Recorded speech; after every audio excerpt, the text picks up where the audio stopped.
Learn about Gemara. Today's blot is up Ayin Daled Omer Aleph. We are discussing the question of whether we learned an odel, somebody's uncircumcised cannot eat truma. We want to know whether an odel can eat Maisa Sheni. Rav Sheshes came along and said an odel cannot eat Maisa Sheni. He tried to bring a proof from a Mishnah which talks about the differences between Maisa Sheni and truma, and doesn't mention this difference about an odel. Prove that they're all the same, and we rejected that because we said there are other differences the Mishnah hasn't highlighted. So the Gemara now continues in the same vein. 2 lines from the top of the page. Toshma coming here. What happens if there were left over some strings by the you did a bris and not completely detached? He's still treated as an odel. As a result of that, he cannot eat labor truma, cannot eat truma because an odel doesn't eat truma. The labor pesach and not pesach because it says clearly that a korban pesach and odel cannot eat. And in fact, one of the 2 ways that we know by truma you cannot eat because we made a gzera shava, toishev and sacher that's written by truma, and toishev and sacher written by korban pesach. And the labor kachim, no can he participate in kachim and odel cannot, even though he's a kohen. The labor maisa and not maisa. It doesn't specify what Maisa we're talking about. And there are all kinds of Maisas. There's Maisa Sheni, which is what we're discussing. There's Maisa Rishon, which is given to a Levi, which according to most Tanoim, anybody can eat from it, like Yisrael and so on. So we don't really have any criteria. And then you have Maisa Behema, the 10th animal that goes as a carbon. So when it says here Maisa, we're assuming a generic Maisa without any specifications, probably talking about Maisa Dogam. We're talking about the Maisa Sheni you have to bring with you to Yerushalayim. And it says clearly here that an odel cannot eat. It says you want no proof. Loi, Maisa Behema. We're talking about Maisa Behema. Who said Maisa means Maisa Dogam? Maybe we're talking about that the 10th animal, which they brought a carbon. You got to give it and so on. You want to eat it. It can only be eaten by someone who's not an odel. Says the Gemara, Maisa Behema. So why then you have to highlight Maisa Behema? Hainu Kachim. It falls under, it's like a Korban Shalom. It falls under the category of Kachim.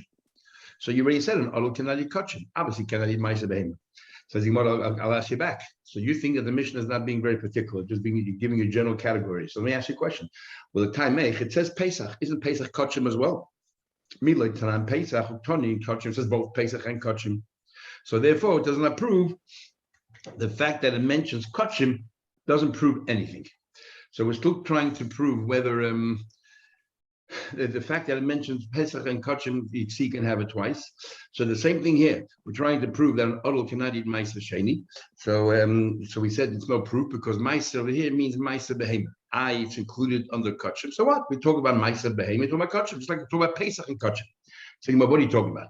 There it makes sense to mention both. Why? Because each other Pesach, we only do Pesach, I would say, remember the source for not eating truma, an oral, is from Pesach. So Pesach is the main Easter, the primary Easter of an oral. So therefore we mentioned Pesach. And we would, if we only said Pesach, I would hold, you know what? Only by a Pesach and oral forbidden because the Torah said so. All other kachim, maybe you can eat it, right? Ayin Daled Amar Aleph, about 10 lines at the top of the page. Bitana kachim. And if the would have said just kachim, an odel cannot participate in any kachim. Have me on the thought, my kachim Pesach. What does kachim? It means korban Pesach because that's what the Torah wrote it. Okay, so I understand why they have to delineate Pesach and kachim. Why isolate Maisa Behema? Ella, obviously, so it must be that we're talking about Maisa Sheni, and it says that an odel or somebody who's not completely circumcised is treated like an odel and cannot eat from Maisa Sheni. That's what Rav Sheshes uses as a proof. Says the Gemara, no, okay, you're right, it's not Maisa Behema, but Maisa Edition. Why can't it be Maisa Edition? Now, why should there be any criteria in Maisa Edition if anybody can eat? So why can't an odel eat as well? But there is a Tana Rameir who's of the opinion that Maisa Edition cannot be eaten by anybody. It can only be eaten by a Levi, not by Yisrael. And therefore, according to Rameir, if it cannot be eaten by anybody, nor can be eaten by an odel. And this Mishnah maybe follows Rameir. Ella Maisa Edition Rameir Hidama who hold Maisa Edition also is forbidden. So there's no proof. Is no proof one way or another. You cannot read any conclusive proof from this Mishnah here. Okay, says Gemara further. Toshma, I'll still continue trying to bring you a proof as to whether an odel can eat from Maisa Sheni or not. The Tani Rabchi Baraf, the son of Rab, from Difti says odel also b'shtei Maisas. He said that an odel is forbidden with 2 kinds of Maisa. Now we did mention just now 3 kinds of Maisa. Maisa Rishon, Maisa Sheni, and Maisa Behema. But Gemara is going to assume it's probably the 2 most popular Maisas. My lab, Echad Maisa Dog and Echad Maisa Behema. One is Maisa Dog, one is Maisa Behema. And we're not going to assume it's Ma'aser Rishon goes to Levi because there's no criteria there. So why shouldn't it be forbidden?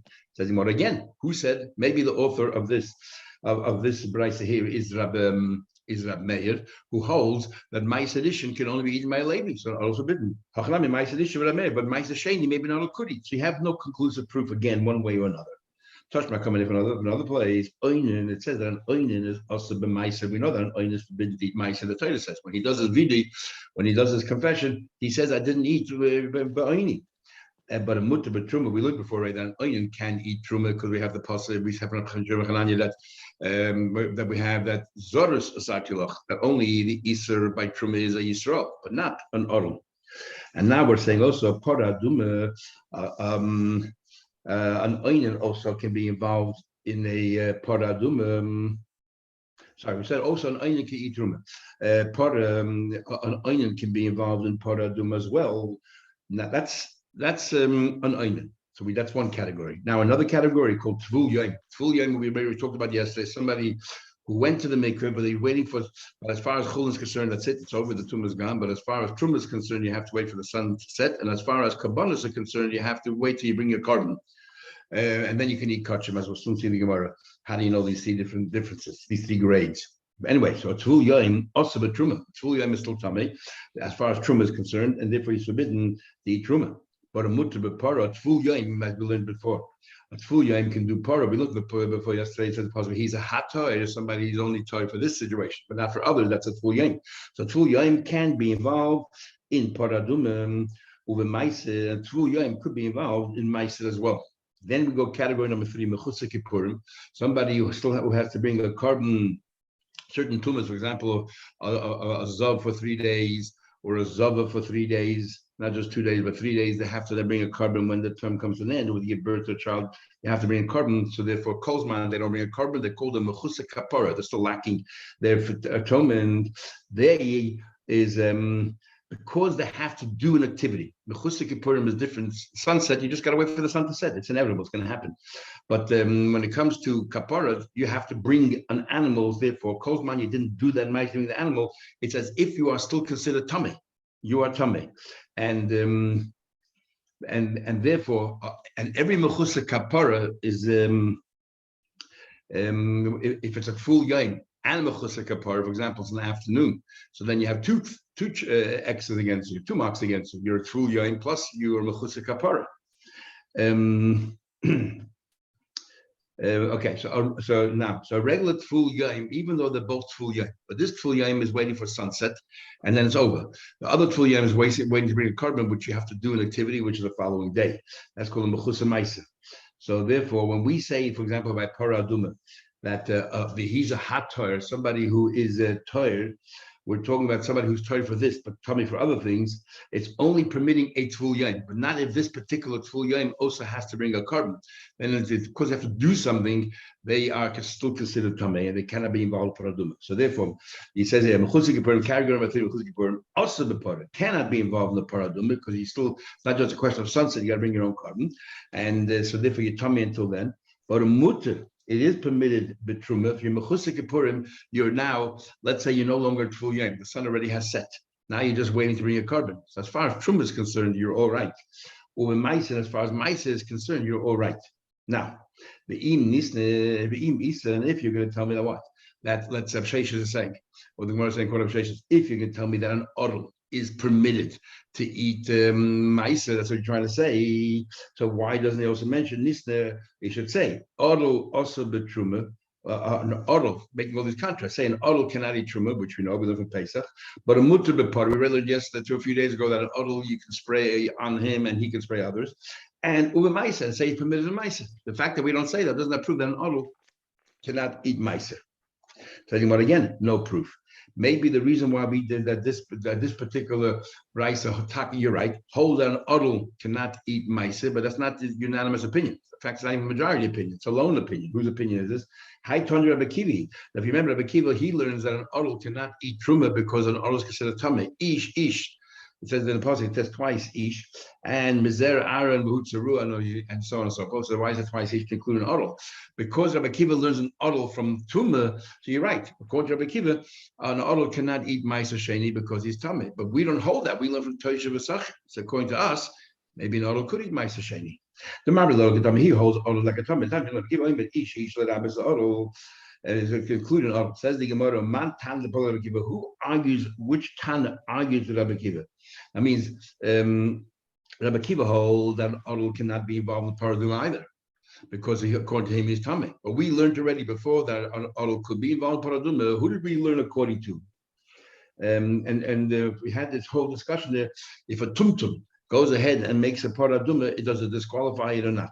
And we said that according to Rabbi Akiva, it does, because he's like an odol, because maybe he's a male, or even maybe he's a male, he's a suffix odol, and therefore he's tummy. And we said that he could. So who's the one who argues? We said that odol could be involved in paraduma. Who's that? Rabbi Yosef Abavli, the Tanakam who argued Rabbi Yosef Abavli. What's the story there? The time we learned Sereifas burning the paraduma, if it's done by an oinen or it's done by mechusik kippurim sheda. It says here that it's done by mechusik kippurim. Still has to bring a carbon, still has to do an activity, is kosher to do a paraduma.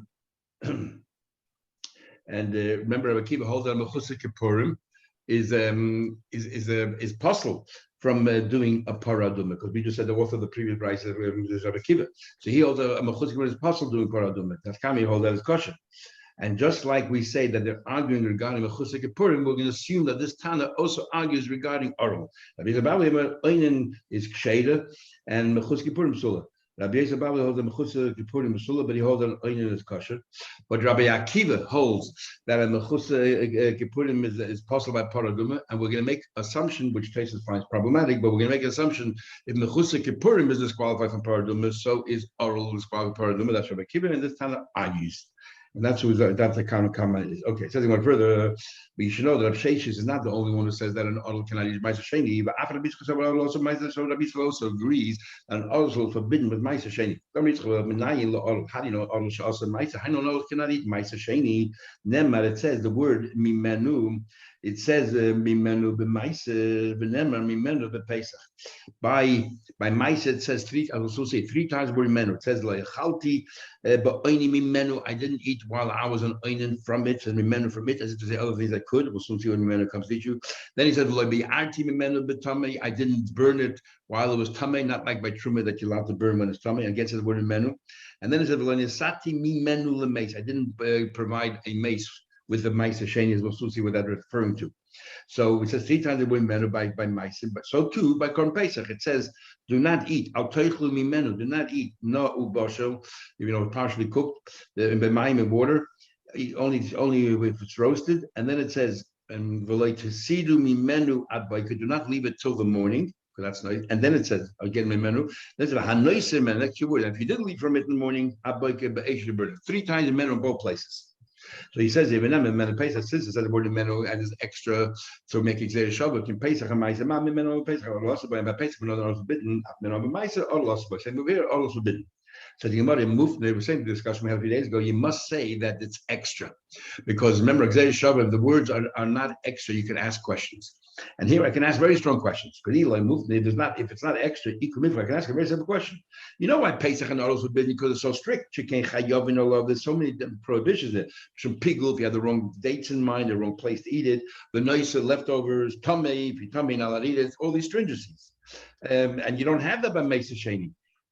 So therefore, he said, so therefore, what kind of Shabbat? It must be extra. What's extra over here? The Gemara, you're right. It is extra. The Gemara, my movement. Which one is extra? It says actually three times the men of the Pesach, and this is what we do with the three men of Chat. One of them needs legufe for itself, and wanted to teach you the din that you're not allowed to eat from it cooked, partially cooked. It only has to be roasted. The second one is going to show. The second one's like extra. The menu is extra, and then where it says there, let's see the menu, do not leave from it. That's extra to make a gzer shabbat. And the chad, and the third menu, where it says, and anything left over from it. What do you do with that one? The teacher did. If you hold that a lab she'ein by ma'aser No, it's when you leave over if a carbon, you didn't avera, but will you get lashes for it? So if you hold that a lav ain't by maisa ain't like if you hold that an avera, which you did in a passive way, you don't get malchus. Neither you get malchus for nicer. You didn't do anything, you just left it there. But if you hold the lav shein ma'isa like in love, you do get malchus. How come you don't get malchus for leaving over? Because we employ another rule, which is a lav hanitig la'aseh. It's a lav, but the Torah writer tells you how to rectify it, burn it.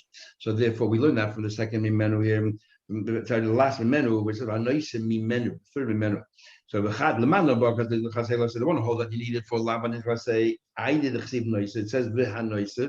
Therefore, chsiv nami said menu. The hanoise mimena from it to tell you that if you left over from that what we said before, you shouldn't leave over that lav that I told you before. I want you to know that I'm fixing it up with an assay. But the other one who says, I believe that a lav she'ein b'maisa, you don't get malchus. So I don't need a pasuk to tell me it's a lav and it's say anyway you wouldn't get it, regardless you wouldn't get malchus for leaving over. So what do they do with the menu? To teach you something else. Okay, you left over, let's say, from the carbon. When do you actually burn it? When do you actually burn it? So he says over here, by the Korban Pesach, remember the first that day, the following morning is Yom Tov. So do you burn it straight away? You would think yes. So therefore it says Mimenu to tell you, wait another day, wait till for the Chalamoy before you burn it. Another one says, no, you needed to tell you that which is left over for the first morning, which is Yom Tov, don't burn it straight away, but wait till you Chalamoy before you burn it. Because you don't burn kachim on Yom Tov. Hello, you got a problem? What? Hang on. What's the problem? Sorry, just something to my wife. Sorry. Oh. I did exceed ad biker. It says until the morning. It says also mimenu. So therefore, we need mimenu. So that's by Pesach. We have one extra mimenu there. Fine. Now what about by Maisa? Plus Maisa. By Maisa says also mimenu. Over there, all three are going to be used for Maisa. Chad Lagufi for itself to teach you its din. The Chad what you who said before that you're allowed to, that by Maisa, you're not allowed to burn it if it's Tameh. You're not allowed to burn it to have any enjoyment. But by Truma, you can burn the oil of Truma and have enjoyment while you're doing it, as far as light is concerned or as heat is concerned. And you learn that from Mimenu. Only over here you're not allowed to, I didn't burn. But by Truma I'm allowed to. So you need that Mimenu. And and the Chad, and the last one is a teacher like Rish Lakish. And what was that? How do you know that Maisa Shena became Tameh? Okay, we said before, you're not allowed to burn it, but you're allowed to smear it on yourself. Now, normally we lived before a few days ago that smearing is just like drinking. But here we have a special passage teacher, you're allowed to smear it on yourself. And how do you know that? Shnema says, he said, I didn't put any Maisa Sheni on a dead body. What do you mean? You ate food to a dead body? What does it mean? And we darshan the mason I didn't give it to a dead person, but I did to a corpse, but I did give it to a live person. The same thing that I didn't give to dead, I gave to us. What are we talking about? Can't talk about consuming food because dead can eat.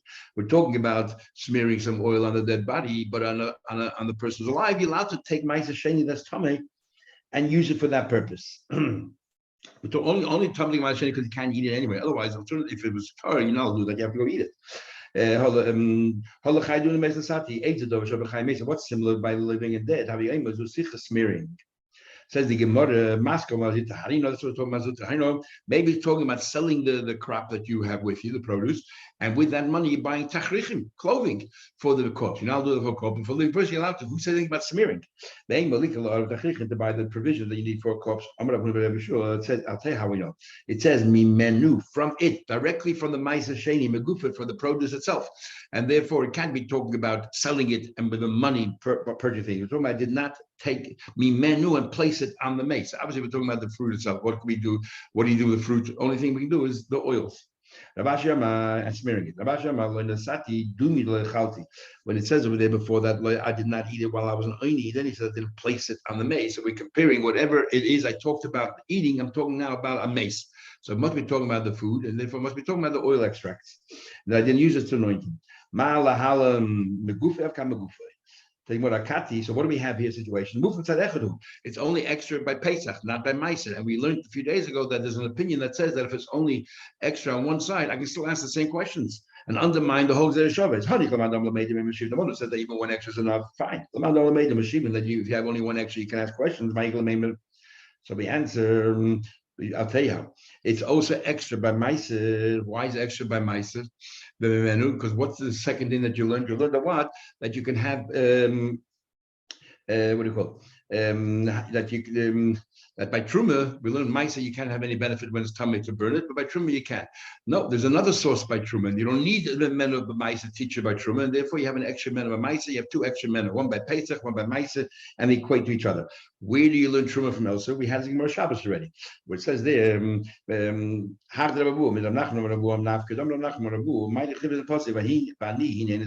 gave you mishmeres to guard truma my trumas in plural, as there are two kinds of trumas. There's tardiga truma, but there's also tamdiga truma you can use for your own benefit. And the Torah says, because the Torah says, I gave you hinin nesati lecha. I gave you es mishmeres trumaisei. It should be yours to heat up under your cooked food. Says the Gemara, how do you know? How do you know? It said that nobody who is tummy can eat from it says in the Mishnah, how do you know that they cannot eat from the truma and all that? Anybody's tummy can eat from the truma. How do you know? Says the Gemara.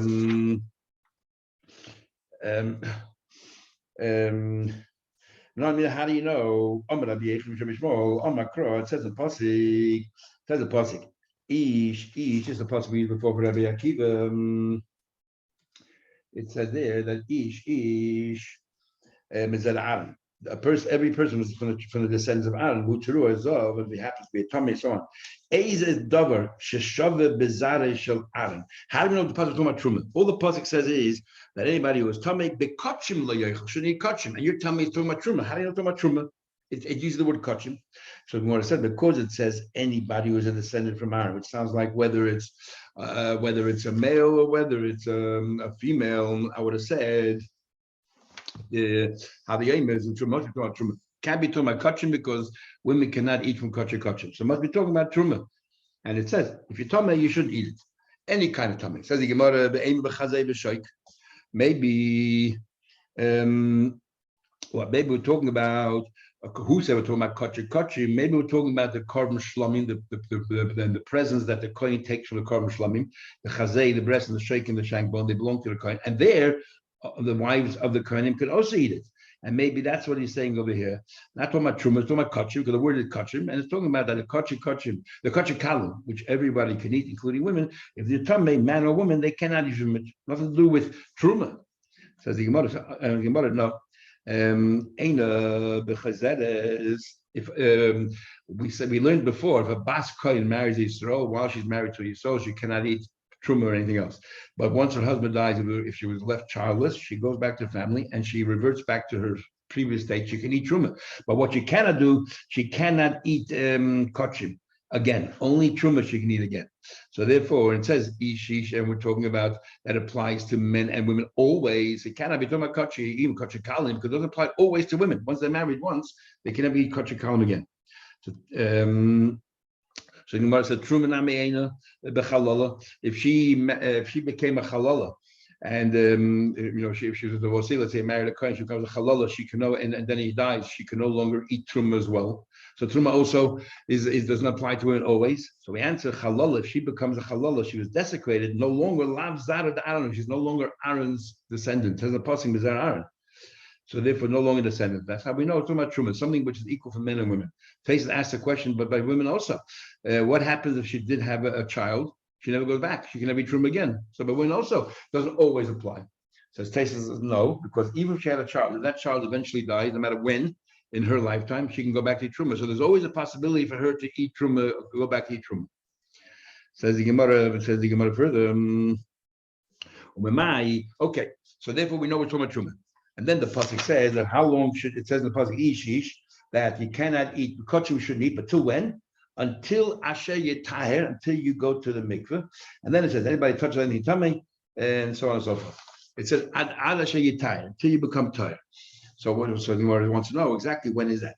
And we decided which tire are we talking about? The mikveh or when the sun is cleared from the sky? We always said when it comes to truma, you have to wait until sunset. Now, l'chayda, how do you know it means sunset? Maybe it means when you go to mikveh. Maybe it means about truma. As soon as you go to mikveh, you can eat truma. There's also a thing as a tvul yoim. So the Gemara, adik havashem, maybe add the ma'aseh kapara. Furthermore, right now the Gemara says, how do you know that it means that? Maybe it means you have to bring a korban the following day. Wait till you bring your korban. The Gemara, they can't be talking about. Okay, first we're trying to be machmir. Maybe it's not even enough. Head of shemesh. Maybe you got to bring a korban in a case where you need a korban. So the Gemara, no. When it says in the pasuk zov, now by a zov, if a zov saw twice. He doesn't bring a korban at all. When do you bring a korban? Only if you saw it 3 times, and then you are called tamei. But twice, if you saw twice, you are tamei, but there's no korban. And 3 times you bring a korban. By Mitzvah, the same thing. The first time the kohen locks you up to see what you are, it's called a Mitzvah Musgur. You're locked up and you're tummy, but you don't bring a korban. When you come out, you don't have to shave your hair and all that. If it turns out to be you're not a Mitzvah.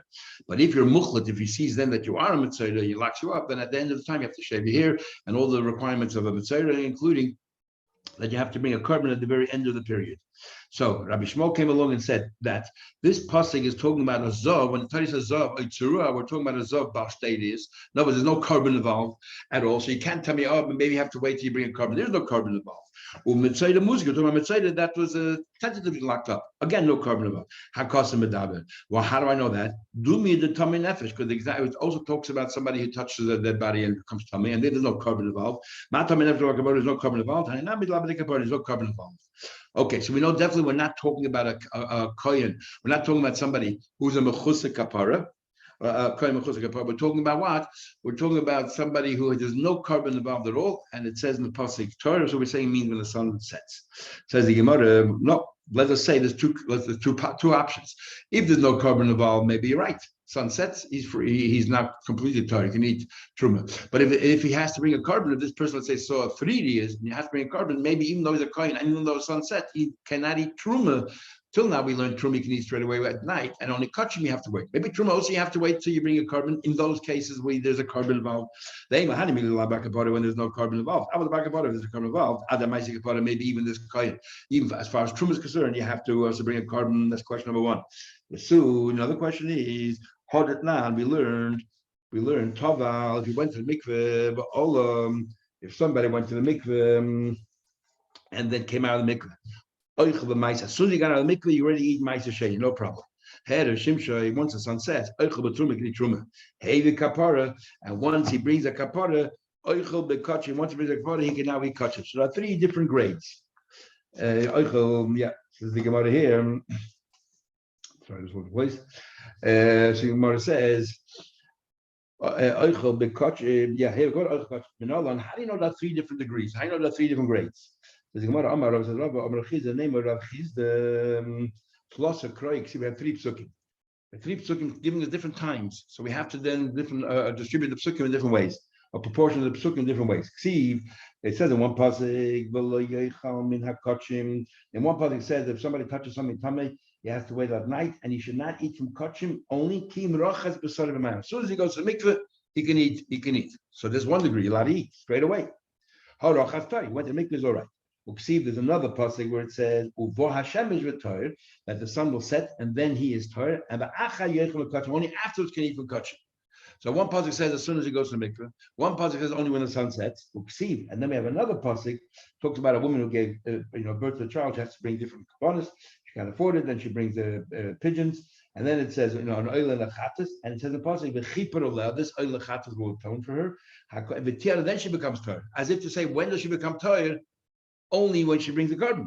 Okay, so what's going on here? So we answer, when it comes to ma'aser sheni, as soon as you go to mikveh, it's all right. Comes to truma, to wait for sun to set.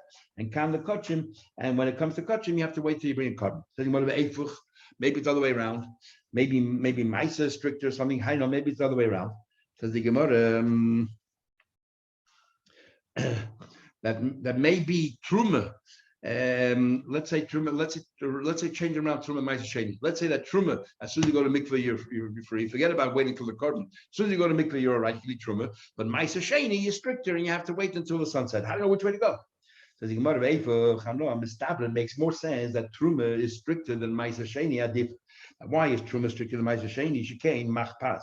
Machpaz is, we said before. You have first of all misa. If you eat truma, for Yisrael eats truma, he's chayim misa b'dei shamayim, and mashen kein b'ma'aser sheni, no.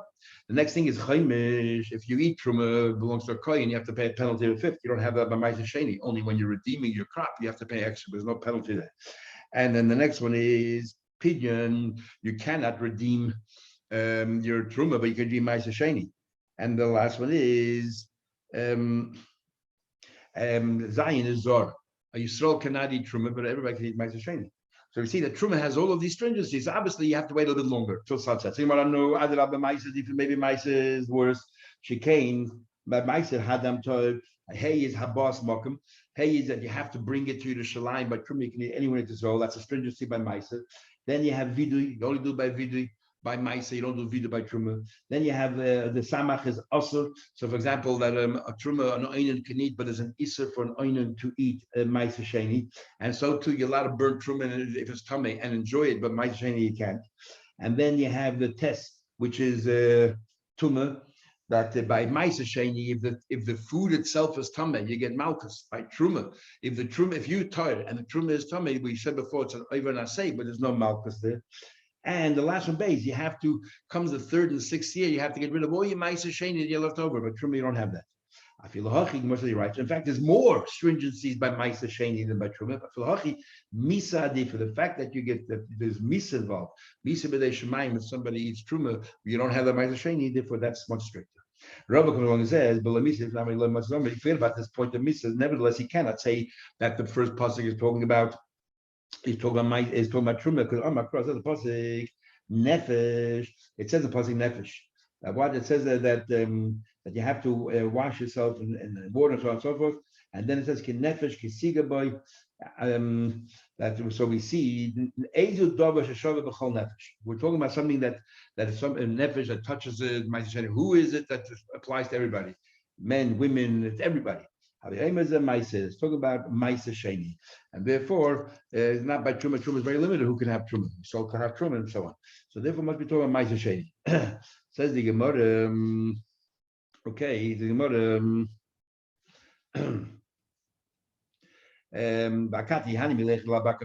Why can't we argue? Okay, when it comes to truma, there's no carbon involved. Sunset, you can go eat. But maybe if, let's say, if you're a kohen that you saw three emissions, so therefore you now have to bring a carbon. So maybe this kohen who has to bring a carbon has to take away till he brings carbon in order to eat truma, not just kachim, even truma as well. At the ma'aser kapara, I'm going to buy. So I'll tell you what. But today, you're led to buy a woman giving birth. That's two psukim. See, in one pasuk it says in Parashat Tazria, it says that 33 days for a male, she sit tar, and she shouldn't touch any kachim, and until Maloyis Yemei Tara.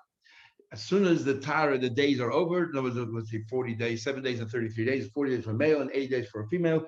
As soon as it's over, it sounds like it's like the sunset. As soon as the days are over, automatically, she doesn't have to do anything, she becomes tired. As soon as the days are over, she becomes tired. But Ksiv, another pasuk says, the chiper, she brings her kabbanis, the chiper aleha kohen, only after the kohen does the atonement, the Torah, she becomes Torah then. Sounds like you have to do something before going to Torah. Kate, which one is it? So must be kanatum l'kochim. As far as Truma is concerned, as soon as the time expires, sun sets, she's free, the 80th day or the 40th day. And kalakochim, by kochim, you have to wait till she's reincarnated. Says the Gemara, the eifuchana, maybe the other way around. That kochim, as soon as the sun sets, and Truma, you have to wait till you're reincarnated. So Gemara is going to explain that kachim is stricter than truma. Mistabra kodesh chomer, kachim is more strict. Chikain, why is kachim more strict? Chikain pankachas, which is pay pigul. By kachim you have the wrong thoughts in mind. Or nun is nice, left over. Kuf is called a carbon, and what do you call it? And the ayin is from meila, that if you're using it, you're stealing the base of mikdash. And chaf is karas, which we said before is very, very strict. In fact, according to this opinion, cars is strictly Mishneh Shemaim. And then you have the samach, which is usher. A carbon is usher for an oinen. That's the story of another value. Adarabah, truma chamor, truma stricter. Became machpaz mayim as misa. Remember, there's a debate in the Gemara. Seems clearly which is stricter, cars or Mishneh Shemaim. So you have the machpaz, which is Mishneh Shemaim, and the ches we had before is chayim. Should pay that penalty by truma, and then you have the pay that there's no opinion by truma by kabbanis. You could be paid, for example. If it has a mum, or before you set it up inside, but before you put it in the clay sharas, you can redeem it. And zayin, that by kachim kalam, anybody can eat, but by truma, Yisrael cannot eat it. So we answer Hana Lefishim, but Truma has more stringencies. And the Rava says, interesting, over here we don't say that Kaddish is stricter. Yesterday we said that Kaddish is stricter than Misaf, Kaddish is stricter. Here we don't say that. Here we say Rava comes along with something else. But forget about the fact that it's more. Like much longer, you cannot say that it's talking about Truma. Why? Because on Makra, it says a pasuk by the woman, the kohen will tone her, she'll become pure. Miklal shehi tameya. The fact that you say, and now when she brings the carbon, she becomes tired, sounds like that she was tamei till now. Now, if she was tamei till now, how could she touch Truma? The Isaac that the bekachim ikrik, if you tell me what, that kachim she can eat as soon as it gets dark. While she's tamei, while she's tamei, she will metam the kachim ikrik kan ba bosa she give a whole tamei leich. It says in the pasuk that kachim is stricter than Truma, and by kachim, if it touches anything which is tamei, you shouldn't eat it. Now, if you're going to tell me that kachim as soon as it gets dark, she can eat it, and for Truma she has to wait till the next day till she brings the carbon, and by Truma it says that's when you become tired, which means that tentatively you're tamei till then. So how can you touch kachim? By kachim, it says any kind of tumah, any level of tumah, it's no good. So obviously, it must be the other way around. Truma is at night; it doesn't say the bechol tumah, and kachim you have to wait till they bring the carbon. And the shmamina of truma. Maskiv Lord Rav Shisha has a question. I mean, Muslim, how can say truma? How can say truma? Siva hocha. How can say what the pasuk about a woman giving birth is talking about truma? As soon as the 80 days are over, she can start eating truma. And as far as kachim is concerned, the following day when she brings the carbon, but Tanya we learn Dabla b'nei Yisrael. It says in the pasuk, speak to the Yidden, ainly el b'nei Yisrael, only the Yidden. How do you know a giyadis v'shivcha v'shachredes?